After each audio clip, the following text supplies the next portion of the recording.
Let's talk about the bones in the mammalian skull. There are two major sections. The skull itself is what we typically think of, and the lower jaw, which allows the mouth to open and close. Let's start with the mandible, or the lower jaw. So this here is the mandible, also called the lower jaw, and it is made up of two dentaries which come together right at the center of the mandible, so right at the front. You could think of this as the chin. These dentaries house teeth, including incisors, the canine, premolars, and molars, and it articulates with the rest of the skull back here. Now let's move on to the rest of the skull. We often think of the skull as a singular unit, or one bone, but it's actually made up of many different bones. And where you see these different bones coming together is called a suture. And so these sutures are immovable articulations, and that just means points of contact between two bones. So today we're going to explore the different bones of the mammalian skull, and this color-coded bobcat is going to help us out. So as I've said, here is our color-coded bobcat. It's in the species Lynx rufus, and we will be using it today to explore the bones of the mammalian skull. This animal is closely related to the domestic house cat, and so many of the features are the same between this specimen and what you might be familiar with as a fluffy pet. Some things to note: if I call a bone paired, that means that there is a left and right side. Essentially, there are two copies of that bone. And if I say it's unpaired, that means there's just a single copy of the bone in the skull. The first bone that we'll be covering is the premaxilla, and that's this red bone here in the very front of the skull.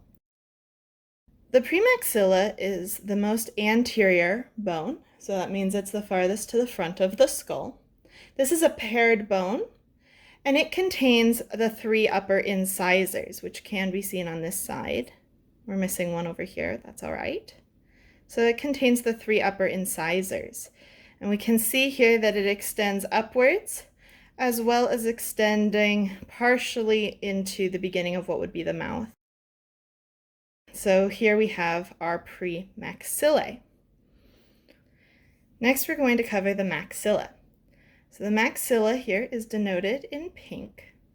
It's right behind our premaxillae, which we've just talked about, and it also contributes inside the mouth. The maxilla contains the canines, premolars, and molars, although in this case the only upper molars are missing from this specimen. Together, the premaxillae and the maxillae make the top of the mouth. The maxilla itself also contributes to the hard palate, or kind of that hard upper part of the mouth. Next up are the nasal bones. So the nasal bones are seen here. They lie in between the premaxillae and the frontal bones, which we'll talk about a little bit later. The nasal bones are paired, so we have a left and a right side. And this forms the top of the nasal cavity, so what you would think of as kind of what goes on inside the nose of the animal. While we're on the topic of the nasal cavity, I'll give you a nice shot right down the nose. Normally in here we would have the ethmoid bone. However, it is missing from this specimen. The ethmoid bone is an unpaired bone, and it fills in the nasal cavity with thin plates of bone. And it helps to keep the form of this opening that will, in life, be important for the sense of smell. Next up is the frontal bone. And that's these large bones here. They are paired bones, although it's difficult to see the suture. There is one down the center. It makes up a large part of the eye orbit. So here's the orbit of the eye, and we can see that this light purple makes up a really large portion of that opening. So it's very important for the eye. The next bone I want to point out is the lacrimal. So for the lacrimals, we're going to turn the skull to its side and look inside the eye orbit. This light blue colored bone is the lacrimal. It's small and very thin, and it helps to create that orbit of the eye, just like the frontal, kind of creates the forward part of the eye orbit. Next up is the palatine. The palatine is this bone shown here in a light brown or tan color. Together with the maxilla, it makes up the hard palate of the top of the mouth. In addition to that, the palatine also contributes to the nasal cavity, and it also partially contributes to the eye orbit as well. So this is a very important structural bone. From the palatine, we're going to move on to the vomer.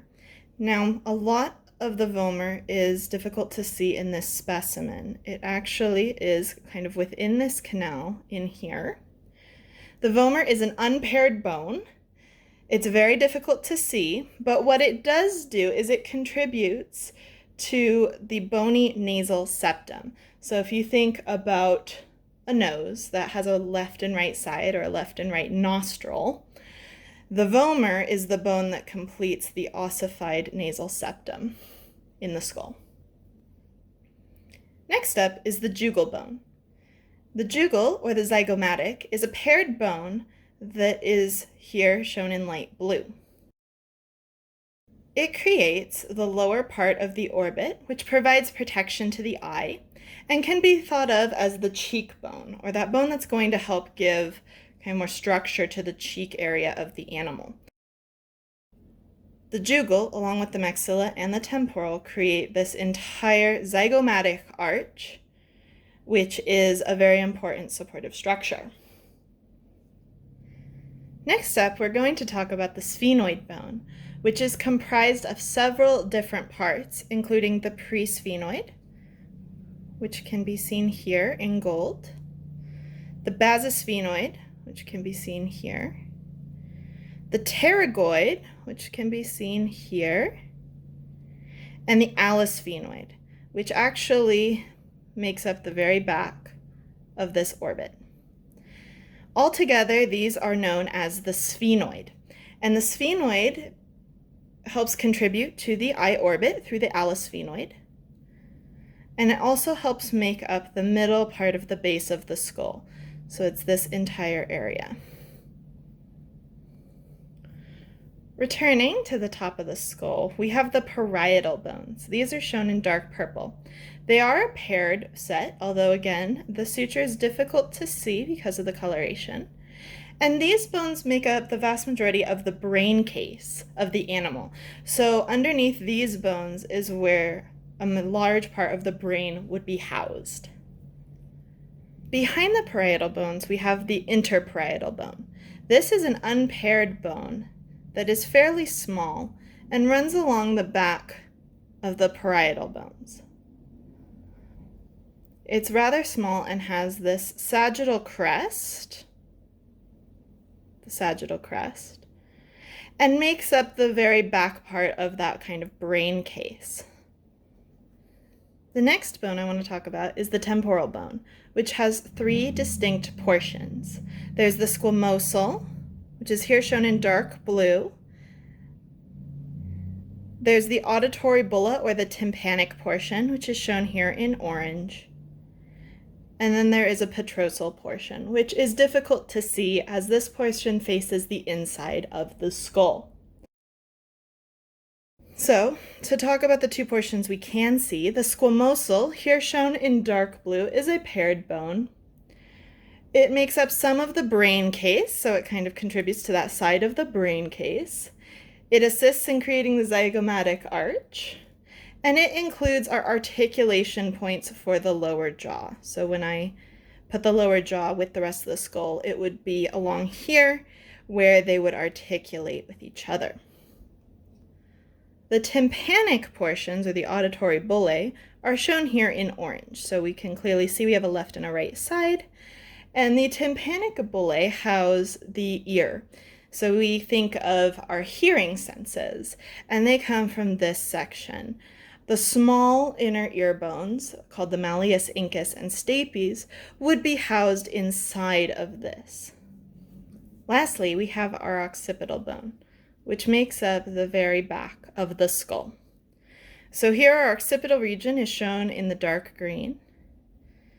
This bone is where the skull articulates with the vertebral column. That articulation happens at these yellow occipital condyles.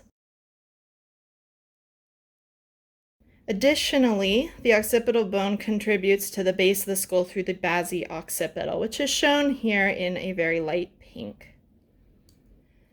And there you have it, the bones of the mammalian skull. If we bring back the mandible with its dentaries and articulate them,